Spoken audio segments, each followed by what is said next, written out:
계약의 종류입니다. 우리 민법은 총 15종의 계약을 규정하고 있는데요. 이 중에서 매매, 교환, 임대차가 우리 시험의 범위에 해당합니다. 아래는 일정 기준에 따라 분류한 계약의 종류입니다. 먼저 쌍무계약과 편무계약입니다. 쌍무계약은 당사자 쌍방의 채무가 서로 대가적인 의미, 즉 결련성을 갖는 계약을 말해요. 매매계약을 예로 들면 매도인은 소유권 이전 의무를 갖죠. 반면 매수인은 대금 지급 의무를 가져요. 그런데 이 두 가지 의무는 서로 대가적인 의미가 있어 쌍무계약이라고 할 수 있습니다. 즉 매매는 쌍무계약인 거죠. 반면 편무계약은 당사자 일방만이 채무를 부담하거나 쌍방이 채무를 부담하더라도 대가적 의미를 갖지 않는 계약을 말합니다. 구분되셨죠? 쌍무계약은 당사자 쌍방의 채무가 결련성을 갖기 때문에 나중에 배우게 되죠. 동시이행의 항변권이나 위험부담의 문제를 발생시킵니다. 하지만 편무계약에는 결련성이 없기 때문에 이러한 항변권이나 위험부담의 문제가 생길 여지가 없죠. 유상계약과 무상계약입니다.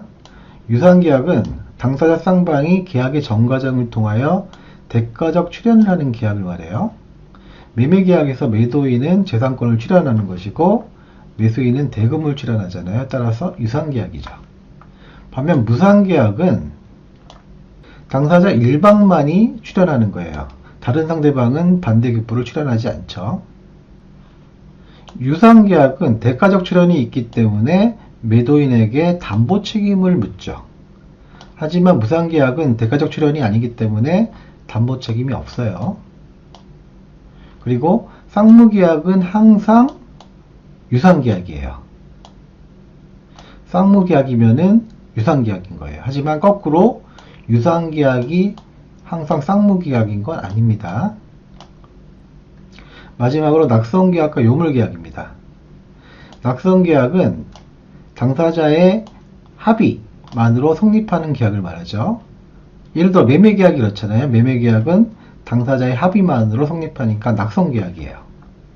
반면 요물계약은 당사자의 합의 외에, 합의는 기본이고 여기에 일방의 물건 인도나 금전교부 같은 추가적인 행위가 필요한 거죠. 나중에 배우게 되는 이 계약금 계약, 이것이 대표적인 요물계약입니다. 요물계약에는 이렇게 네 가지가 있어요. 현선광고, 대물변제, 계약금 계약, 보증금 계약, 현대계보 이렇게 암기하시면 됩니다. 네 가지가 요물계약이에요. 계약의 종류와 그에 해당하는 예가 잘못 짝지어진 것은 1번 쌍무계약과 도급계약. 도급을 주는 사람과 받는 사람이 서로 의무를 부담하니까 쌍무계약 맞죠? 2번 편무계약과 무상임치계약. 무상으로 물건을 맡기는 계약이니까 맡기는 사람만 의무를 부담하죠. 따라서 편무계약 맞습니다. 보통 무상이면 편무예요. 3번 유상계약과 임대차계약.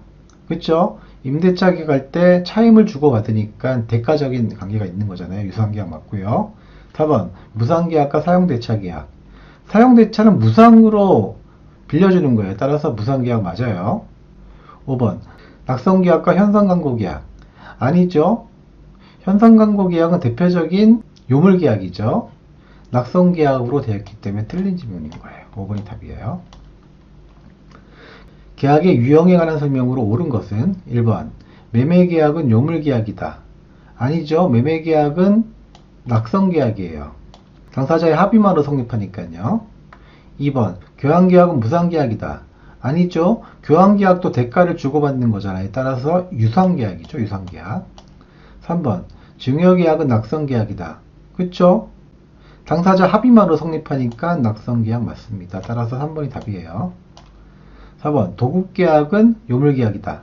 아니죠. 도급계약은 현대계보 네 가지 중에 없죠. 도급계약은 낙선계약입니다. 5번 임대차 계약은 편무계약이다. 아니죠. 임차인과 임대인이 서로 의무를 부담하는 쌍무계약이요. 계약에 관한 설명 중 옳은 것은 1번 민법상 쌍무계약은 모두 유상계약이다. 그쵸? 쌍무계약은 모두 유상계약이죠. 반면 거꾸로 유사한계약이 모두 쌍무계약인 건 아니죠. 어쨌거나 1번 지문은 맞으니까 답이에요. 2번 사용되지 않은 쌍무계약의 일종이다. 아니죠. 무상으로 빌려주는 거는 쌍무계약이 아니라 편무계약이죠. 3번 교환계약에서 금전의 보충 지급에 대한 약정이 있는 경우 그에 대하여 매매의 규정을 준용할 수 없다. 아니죠. 나중에 교환계약 학습할 때 나오는데요. 금전의 보충 지급에 대한 약정이 있는 경우에는 매매의 규정을 준용합니다. 준용할 수 없다고 했기 때문에 틀린 지문이에요.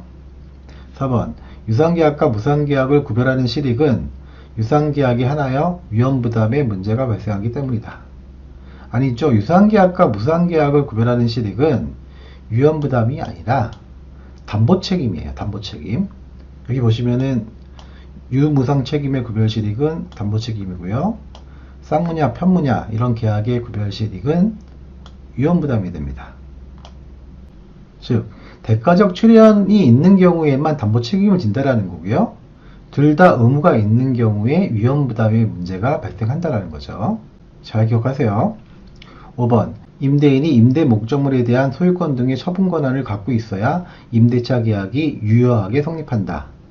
아니죠. 임대인이 소유권 등의 처분 권한을 갖고 있지 않아도 임대차 계약은 유효하게 성립합니다. 다만 이행의 문제가 남아있을 뿐이죠. 쉽다.